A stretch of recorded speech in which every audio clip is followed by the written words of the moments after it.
Hello, good morning student.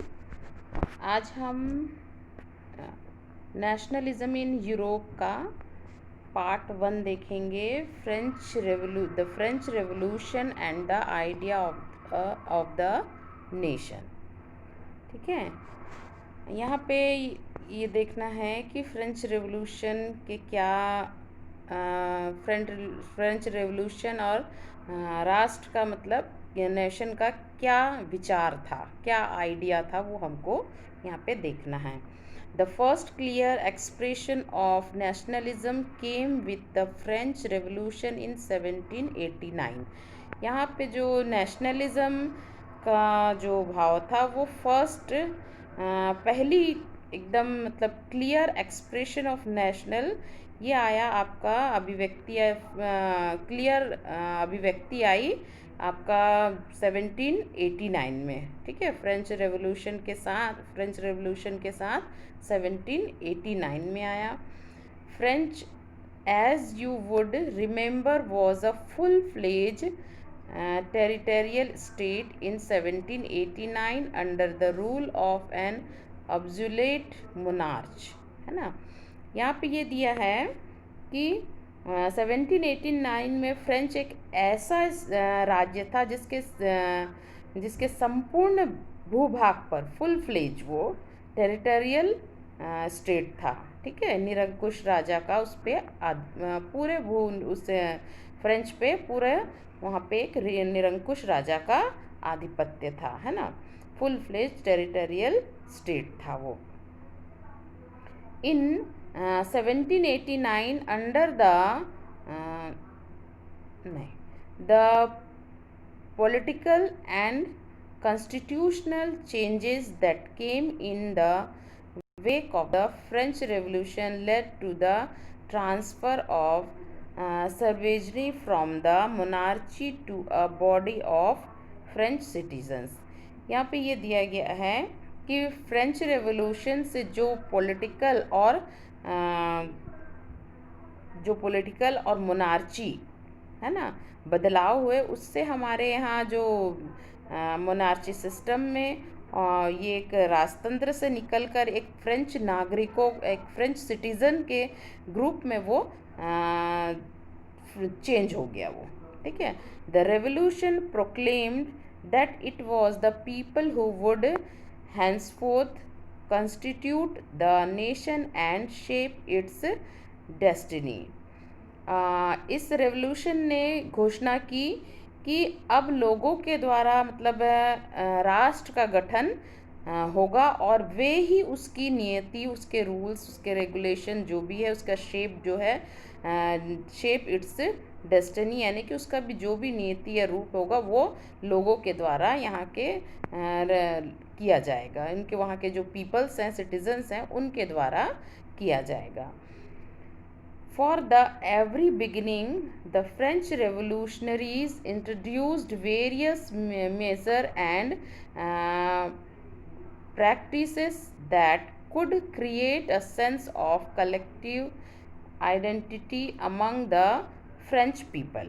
यहाँ पे दिया है कि शुरू से ही फ्रेंच जो रिवोल्यूशनरीज थे ऐसे बहुत सारे कदम उठाए जिससे फ्रेंच लोगों में एक उनमें सामूहिक एक पहचान की भावना, उनमें उनका एक सेंस जागा उनमें कि हम लोग एक मतलब एक साथ ग्रुप में हम लोग काम कर सकते हैं, collective identity among the French people. है ना, कि वो लोग एक अपनी एक आइडेंटिटी बनाए उन लोगों ने कि वो लोग पूरे एक ग्रुप में, एक समूह में वो लोग काम कर सकते हैं।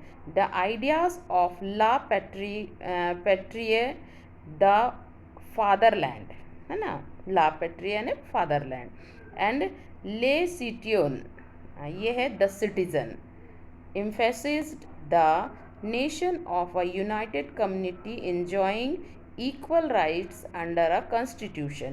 यहाँ पे आपको दिया है कि जो ला पैट्री और ले सिटियोजन जैसे विचारों के जो एक संयुक्त समूह था, एक ग्रुप था, उनके विचार उन्होंने इस विचार पर बल दिया जिसे एक कॉन्स्टिट्यूशन के अंतर्गत समान राइट्स, इक्वल राइट्स प्राप्त थे उनको। A new French flag, the tricolor, was chosen to replace the former royal standard, है ना। यहाँ पे जो दिया है एक नया फ्रेंच फ्लैग 3 कलर का चुना गया, जिसने पहले का जो फ्लैग था उसकी जगह वो ले लिया। The State General was elected by the body of active citizen and renamed the National Assembly। और इस प्रकार उसका नाम बदलकर उस जो एक स्टेट जनरल का चुनाव इलेक्शन मतलब वहाँ के सिटीजन्स के द्वारा किया जाने लगा और उसका नाम बदलकर नेशनल असेंबली कर दिया गया। New hymns were composed, oaths taken, and martyrs commemorated, all in the name of the nation। और यहाँ पे ये देखा गया कि नई ओथ्स मतलब दिए गए, स्तुति रचना की गई, शपथें ली गई और शहीदों का गुणगान हुआ और ये सब नेशन के नाम पर हुआ। Centralized administrative system was put in place and in formulated uniform laws for all citizens within its territory, है ना। और इस प्रकार सब नेशन के नाम पर हुआ और एक सेंट्रलाइज एडमिनिस्ट्रेटिव व्यवस्था लागू की गई, जिससे अपने उस पूरे भूभाग पर वहाँ पे जो भी रहने वाले जो सिटीजन्स हैं उनके लिए एक इक्वल राइट्स, इक्वल लॉ बनाए, ठीक। और internal customs duties and due were obliged and a uniform system of weight and measure was adopted। हाँ, उसके अलावा जो सिटीजन्स के लिए इक्वल राइट्स बनाए गए, उसके अलावा जो इंटरनल उनका जो बिजनेस था, जो भी उनका टेरिटरी में जो भी उनका इंटरनल कस्टम्स ड्यूटीज़ थे, ड्यूज़ थे, उनके लिए एक यूनिफॉर्म बनाया गया। वेट और मेज़र करने के लिए, मेज़रमेंट भार और नापने तौलने के लिए एक समान व्यवस्था वहाँ पे की गई, ठीक।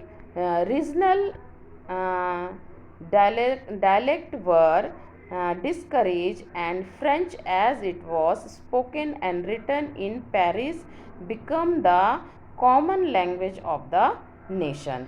और वहाँ क्षेत्रीय वहाँ पे जो लोकल रीजनल जो था वो बोलियों को हतोत्साहित किया गया और पेरिस में फ्रेंच जैसी बोली और लिखी वहाँ पे उससे फ्रेंच बोला जाने लगा और लिखी भी जाने लगी और वही आगे चल के एक लैंग्वेज ऑफ द नेशन बना, ठीक है। उस नेशन का एक भाषा वो बन गया। The revolutionaries further declared that it was the mission and the destiny of the French nation to liberate the peoples of Europe from despotism in our world to help other people of Europe to become nation। और इस प्रकार जो हमारे जो revolutionaries थे, इन्होंने ये घोषणा की कि जो फ्रेंच नेशन है, ये भाग्य और लक्ष्य था कि वो यूरोप के लोगों को मतलब कि निरंकुश शासक जो था उनका, उससे मुक्त कराएं उनको। जो उनका रेवोल्यूशनरी का एक उद्देश्य, एक मिशन ही लेके वो लोग चल रहे थे कि उनको जो लिबरल थे उनसे उनको मुक्त कराया जाए और यूरोप के लोगों के लिए, यूरोपियंस लोगों के लिए एक वहाँ के जो रूलर्स थे उनसे मुक्त कराया जाए। और दूसरे शब्दों में हम ये कह सकते हैं कि फ्रांस, यूरोप और अन्य जो वहाँ के लोग राष्ट्रों में लोग थे उनकी मदद की जाए। When the news of the event in French reached the different cities of Europe, यहाँ पे ये दिया गया है जब फ्रांस की घटनाएं जो इवेंट्स हुई हैं उससे लोगों को राष्ट्रों में गठित करने में मदद होगा और यूरोप के विभिन्न बहुत सारे शहरों में पहुंची, तो उसमें बहुत सारे मतलब कि यहाँ पे देखो दिया है French आर्मीज which moved into Holland, Belgium, Switzerland and much of Italy in the 1790s। ठीक है, यहाँ पे ये दिया कि 1790 में हॉलैंड, बेल्जियम, स्विट्ज़रलैंड और इटली के बड़े इलाके में घुसी और वहाँ पे वो लोगों ने the revolutionary war, the French arms began to carry the idea of nationalism abroad. ठीक है, यहाँ पे उन्होंने दिया जो रेवोल्यूशनरीज थे शुरू होने के साथ ही जो फ्रेंच उनके आर्मीज थे वो राष्ट्रवाद के विचार को विदेशों में ले जाने, मतलब दूसरे अदर कंट्रीज में ले जाने वो लोग लगे। यहाँ पे आपको within the wide swathe of territory that came under his control, और ये उसने नेपोलियन के कंट्रोल में जो बहुत बड़ा टेरिटरी था वहाँ ऐसे क्षेत्र में आया जहाँ उसने ऐसे अनेक बहुत से सुधार नेपोलियन के टाइम पे वहाँ पे बहुत से सुधार हुए। उस सुधार होने का जो शुरुआत हुआ वो फ्रेंच में पहले ही शुरू किया जा चुका था और French through a return to monarchy Napoleon had. हाँ, और इस प्रकार वो मोनार्ची से वो नेपोलियन के द्वारा वहाँ पे आया गया नहीं। और यहाँ पे जो but in the administrative field he had incorporate revolutionary principles in order to make the whole system more regional and efficiency। और यहाँ पे जो भी एडमिनिस्ट्रेटिव एरिया में जो भी रेवोल्यूशनरी प्रिंसिपल्स का समावेश किया गया था ताकि पूरी व्यवस्था, पूरी सिस्टम को अधिक से अधिक तर्कसंगत और कुशल बन सके। The civil code of 804। ठीक है, इसको अंडरलाइन करके रख लो, ये जो आपको कोड दिया गया है the civil code of 804 usually known as the Napoleon code. ठीक है, इसको जो हमारा सिविल कोड है 1804 उसको यूजुअली हम लोग नेपोलिक कोड के नाम से जानते हैं। Did away with all privileges based on birth, established equality before the law and secure the right to property, right to property। यहाँ पे ये दिया है कि 1804 की जो सिविल कोड है जिसे आमतौर पर नेपोलिक कोड के नाम से जाना जाता है, इसमें यह है कि उनके बर्थ पर आधारित जो विशेषाधिकार था वो समाप्त कर दिए गए। जो बाय बर्थ जो अपने स्टेट में एक के बाद एक वहाँ के मोनार्ची बनते थे, वहाँ के जो राजा बनते थे, ये सिस्टम को वहाँ पे उन्होंने ख़त्म कर दिया था कि पीढ़ी दर पीढ़ी जो सिस्टम था कि एक पिता ख़त्म होने के बाद उनका बेटा वहाँ का राजा बनता था, वो ख़त्म होने के बाद उसका बच्चा राजा बनता था। जो ये सिस्टम था उसको नेपोलियन ने यहाँ पे उसको ख़त्म कर दिया। जो बाय बर्थ जो मोनार्ची सिस्टम था उसको उन्होंने ख़त्म कर दिया। इसलिए इस कोड को हम सिविल कोड और 1804 में ये आया। This code was exported to the regions under French control. और ये ये जो कोड है फ्रेंच कंट्रोल के अधीन लोग क्षेत्रों में भी लागू किया गया, जहाँ पे फ्रेंच के अंडर में कंट्रोल एरिया था वहाँ पे भी ये चीज़ें लागू की गई है ना।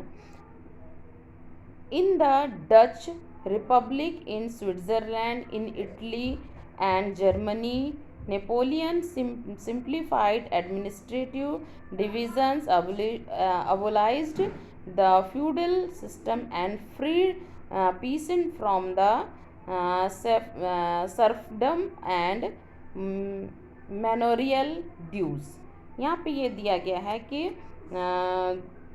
इस कोड के अंतर्गत फ्रेंच का कंट्रोल था वो उनके एरिया में भी ये चीज़ लागू किया गया, और डच, स्विट्ज़रलैंड, इटली, जर्मनी, इन लोगों ने क्या है नेपोलियन के जो एडमिनिस्ट्रेटिव वाला डिपार्ट था उसको डिवीज़न के को उसके विभाग को सरल बनाया गया, डिवीज़न को एडमिनिस्ट्रेटिव डिवीज़न को सरल बनाया गया, और जो अबोलाइज्ड द फ्यूडल सिस्टम था, जो सामंती व्यवस्था था उसको ख़त्म किया गया, और किसानों को peasants from serfdom and manorial dues, और इस प्रकार वहाँ के किसान जो थे उनको वहाँ के किसानों के जो दास प्रथा थी, ज़मींदारी जो दास प्रथा थी और जागीरदारी जो फीस थे, शुल्क थे, उससे उनको मुक्ति कराई गई, उनको मुक्त कराया गया। In the town too guild restriction were removed, transport and communication systems were imposed, peasants, artisans, workers and new businessmen enjoyed a new found freedom. और यहाँ पे ये हुआ कि जो किसान, कारीगर, मजदूर और नए जो बिजनेसमैन ने नई मिली उनको आज़ादी जो मिली, उससे वहाँ के उद्योग पर वहाँ के जो भी इंडस्ट्रियलिस्ट थे वो खासकर सामान बनाने वाले जो छोटे छोटे प्रोड्यूसर समझे जाने लगे थे, वो एक समान कानून जो लॉज बनाए गए उससे वो लोग जैसे कि वेट और मेज़र करने के लिए उनको एक समान बनाया गया, उसको वेट के लिए मेज़र करने के लिए वो सारे जो स्टैंडर्ड थे उनके वो उससे वो लोग खुश थे, और इस प्रकार जो नेशनल उनका जो करेंसी से इस इलाके में एक इलाके से दूसरे इलाके उनके चीज़ों को ले जाने, कैपिटल को इधर से उधर ले जाने आने में उनको बहुत सहूलियत होने लगी। However, in the areas conquered, the reaction of a local population to French rule were mixed. लेकिन जीते हुए इलाके में जो उनका जो जिस इलाके में वो उन्होंने जीता था, लोकल इलाका जो था, वहाँ पे फ्रेंच रूलर्स जो थे, फ्रेंच रूल जो था के प्रति वो लोग मिली जुली उनकी प्रक्रियाएं थी। In many places such Holland and Switzerland, as well as in creation cities like Brussels, Mainz, Milan and Warsaw, है ना, the French armies were welcome as harbingers of liberty, है ना। यहाँ पे ये दिया गया है कि जो इलाके में लोकल इलाके में जो फ्रेंच रूल्स थे उसके प्रति लोगों की मिलीजुली प्रतिक्रिया थी उनके प्रति। शुरू में बहुत सारे स्थानों में हॉलैंड, स्विट्ज़रलैंड और साथ के उसके बहुत सारे जैसे शहर थे, ब्रसेल्स, मेंस, मिलान और वारसा में जो फ्रेंच आर्मीज़ थे वो उन लोग इंडिपेंडेंट होने का उन लोग तोहफा देने वालों की तरह उन लोग का स्वागत किया गया। मगर ये शुरू में इनका उत्साह